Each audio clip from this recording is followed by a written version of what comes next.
O ser humano hoje, ele é mais consciente desse volume de informação, com esse volume de informação que ele absorve, ele é um pouco mais consciente na sua avaliação, ou existe muita gente sendo massa de manobra e vivendo ainda direcionada por outros? Eu tenho um dado interessante que o Ricardo Bazara compartilhou comigo, que diz o seguinte: é um estudo de Stanford que revela que, na humanidade, 70% das pessoas são massa de manobra, 10% são do mal e 20% são do bem.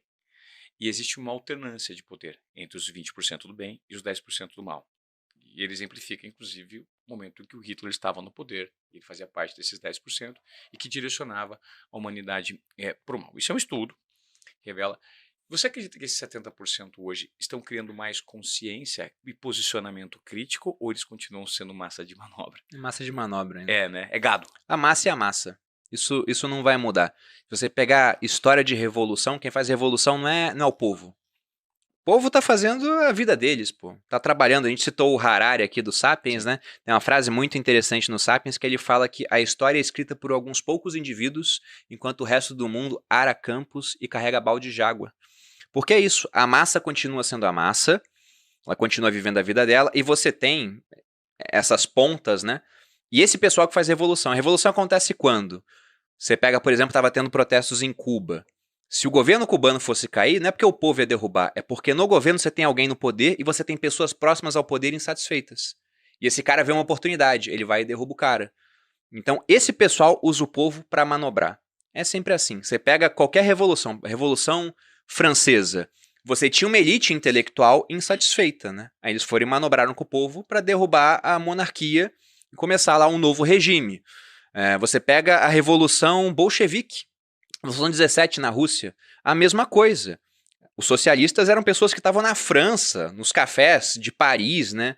Com papos e conversando e com teorias e falando que, olha, a revolução ela vai começar em países industriais, porque afinal muita exploração da mão de obra começou no país agrícola, vira oportunidade, os socialistas russos foram para lá e fizeram a revolução, manobrando ali com o povo. Conspirando, né? Exatamente. E por que isso acontece? Porque há muito conteúdo. Mas o pessoal não está disposto a consumir esse conteúdo. O que o pessoal consome na internet hoje, os conteúdos mais assistidos, é meme, é dança. Nossa, é lamentável? É a natureza humana, né? Nenhum É o homem que, sábio se revolta contra a natureza. é o que cai justamente naquilo que o Vargas Llosa disse, que a cultura hoje, a internet só validou essa cultura da bisbilhotice que preencheu é, o tempo de pessoas que, como você mesmo disse, de repente, se você não estava na internet, você ia estar na TV assistindo um boberol, ou ia estar gastando tempo fazendo fofoca, fuxico com o vizinho no muro do lado, e não ia estar estudando, lendo, ouvindo uma música, escrevendo. Exatamente. Né? Então, isso aqui é uma baita ferramenta para que as pessoas inteligentes fiquem mais inteligentes e para que as pessoas alienadas fiquem mais alienadas. Porque antes o cara ainda era obrigado a ver um jornal nacional antes de ver a novela, né? Sim. Agora não, ele fica na página de meme enquanto tá passando o jornal. Vai começar a novela, vai pra novela. Então dá Exato. pra ficar até mais alienado, mesmo tendo muito mais acesso à informação na palma da mão. Perfeito, perfeito.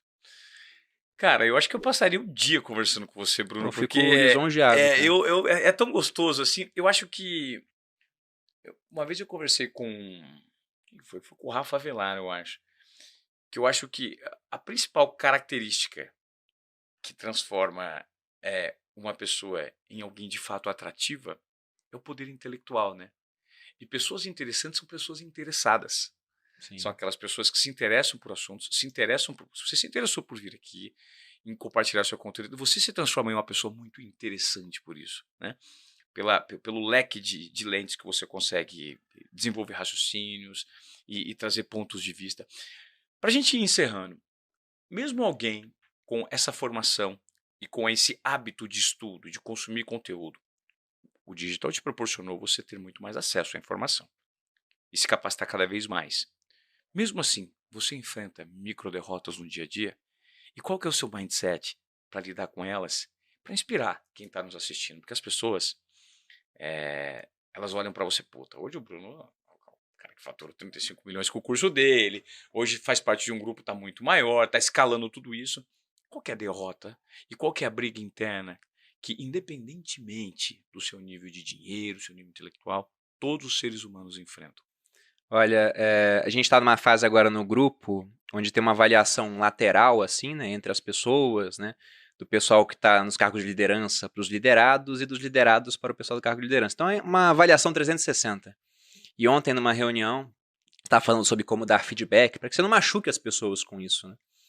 E aí demos alguns exemplos, eu pedi feedback para pessoas do time, e teve um feedback que foi dado para mim que eu falei, se eu for pedir feedback para várias pessoas, esse vai ser o principal, que era, eu preciso de mais do seu tempo, queria que você desse mais atenção para essa parte do negócio, porque você é um cara que tem muito a agregar.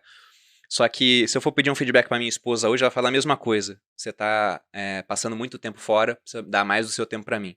Se eu for falar com a minha mãe, com meu pai, com os meus avós, que são pessoas que eu amo, né, fui criado pelos meus avós, todo mundo vai pedir mais tempo. E infelizmente eu não tenho mais tempo para dar. Então essa é uma derrota diária, porque eu queria ter mais tempo para passar com a minha esposa, para falar com a minha família, para dedicar ao meu negócio, só que qualquer pessoa, do mais pobre ao mais rico, só vai ter 24 horas por dia. E no meu negócio eu tento inclusive ter pessoas que multipliquem o meu tempo, que consigam fazer as coisas dependendo o mínimo possível de mim. Mas uma forma de sofrer menos derrotas nessa área é um pensamento do Marco Aurélio, que era um imperador romano, era conhecido como imperador filósofo, era um estoico. Segundo Maquiavel, foi o último dos 5 bons imperadores de Roma, né, numa fase de uma dinastia chamada Antoniniana, né? E ele falava o seguinte, e até isso se alterou nos dias de hoje. A frase que ele falava lá virou nos dias de hoje, viva cada dia como se fosse o último. Só que quando a gente fala essa frase para alguém, vira um recado imediatista, né? Porque se hoje fosse o meu último dia na Terra, com todo respeito a você, Ivan, mas eu não viria aqui no podcast, eu faria outra coisa, né? Porque afinal, o meu último dia, Óbvio, sim. o estímulo também seria, nossa, é meu último dia, me dá todo o meu dinheiro que eu vou gastar esse negócio todo aqui em alguma outra coisa, né? Vou passar com as pessoas que eu amo, abraçar todo mundo, né? Mas seria um dia que, se não fosse o último, no dia seguinte eu teria estragado muita coisa. Porque eu não teria preocupações além daquele dia. E a frase do Marco Aurélio, apesar de ser uma mudança sutil de palavras, muda todo o significado. Porque não era viva cada dia como se fosse o último. É execute cada ato da sua vida pensando que ele pode ser o último. Então, quando eu entrei nesse podcast aqui, pensando nessa frase, eu tenho que pensar, e se esse for o último podcast que eu vou gravar na minha vida? E se essa for a última vez que eu vou ver o Ivan? Então, pensando nisso, eu tenho que me dedicar a isso de corpo e alma, e não ligar para outras coisas que apareçam por aqui. Tenho que te tratar da melhor maneira possível, né? Porque se for a última vez que eu estiver na sua frente, eu quero que você tenha uma boa recordação de mim. Claro. E da mesma forma, se eu for malhar, eu tenho que pensar, essa vai ser a última vez que eu vou malhar na minha vida, né? Então se dedica a esse negócio para que faça uma diferença na sua musculatura. Se eu for jantar com a minha esposa, é o último jantar que eu vou ter com ela. Se eu for fazer amor com ela, é a última vez. Você vai se preocupar 1000 vezes mais com o prazer dela por conta disso, porque afinal de contas é a última. Então eu acho que isso muda todo o mindset de uma pessoa. Essa pequena mudança sutil de palavras, né? Maravilhoso, essa provocação faz total sentido. Eu acho que a gente não poderia terminar esse bate-papo de uma maneira, num nível maior e com uma provocação para você